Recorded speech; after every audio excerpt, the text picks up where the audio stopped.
nous sommes en direct donc des Francopholies de La Rochelle avec notre envoyé spécial Patrick Simonin. Alors Patrick, cette nouvelle vient endeuiller la fin du festival. Jane Birkin était venue 5 fois au Franco. Comment la nouvelle a été reçue là-bas? Est-ce qu'il va y avoir des hommages, évidemment? Écoutez, Estelle, en tous les cas, ici, vous l'avez dit, c'est une chape de tristesse, chape de plomb qui s'est abattue sur ce dernier jour des Francopholies de La Rochelle, qui se déroulait jusqu'ici dans une ambiance de liesse, de fête.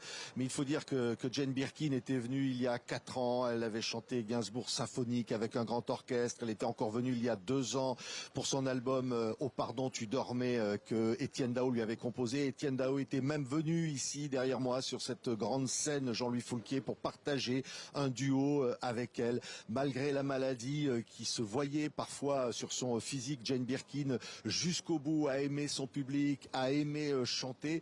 Et pour tous ceux qui sont ici, toute cette famille, c'est extrêmement difficile d'en parler. Daniel Auteuil, qui tout à l'heure doit faire un spectacle, qui a partagé la scène souvent avec elle, a annulé toute sa promotion. Difficile de parler de Jane Birkin parce qu'elle était la lumière, elle était la vie, et cette vie aujourd'hui l'a quittée, et c'est en quelque sorte toute la chanson francophone qui à présent est en deuil. On va voir tout à l'heure, c'est sur la grande scène, ça va se ressentir. Il y a Michel Polnareff qui va venir, il y a Louise Atta qui est attendue, la chanteuse Pomme.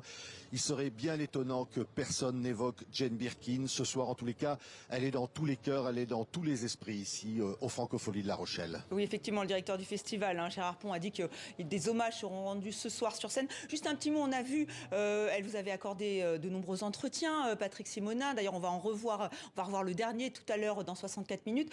Quelle image vous gardez d'elle? On dit d'elle que c'était une femme extrêmement attachante, extrêmement sympathique. Absolument, Estelle. Et là, quand j'en parle, évidemment, j'ai le sourire qui me vient. C'est une femme qui, pour moi, respirait la force.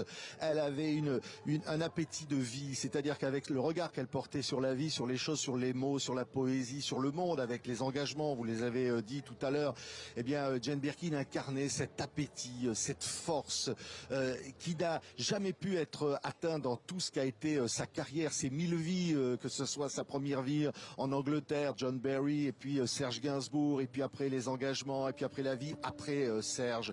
Étienne Dao, jusqu'au bout, le dernier album qu'elle a fait, Oh pardon, tu dormais, adapté d'une de ses pièces de théâtre, eh bien c'était elle, c'était la vie. Elle chantait ses drames, elle chantait le suicide de sa fille, elle chantait la mort aussi, et elle le faisait avec un charme irrésistible, avec une force qui, on se disait au fond, elle est plus forte que tout, et c'est peut-être ça qui la rend absolument immortelle. Merci infiniment Patrick d'avoir été en direct avec nous depuis les Francopholies de La Rochelle qui vont donc lui rendre hommage ce soir sur scène.